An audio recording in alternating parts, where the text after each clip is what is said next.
মধ্যপ্রাচ্যে চলমান উত্তেজনার মধ্যে আমেরিকার সরাসরি হস্তক্ষেপ বিশ্বকে যুদ্ধের দিকে ঠেলে দিচ্ছে। এমন আশঙ্কা যখন জোরালো, তখনই ইরানের 3 পরমাণু কেন্দ্রে হামলা চালিয়েছে মার্কিন বাহিনী। এই ঘটনার প্রতিবাদে সোশ্যাল মিডিয়ায় আবেগঘন প্রতিক্রিয়া জানিয়েছেন ইরানি অভিনেত্রী মন্দানা করিমি।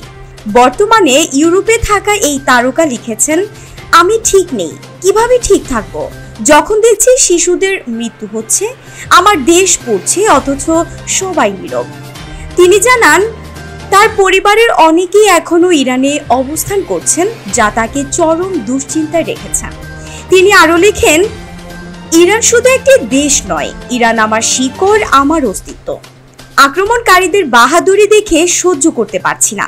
দয়া করে চুপ করে থাকবেন না, প্রতিবাদ করুন।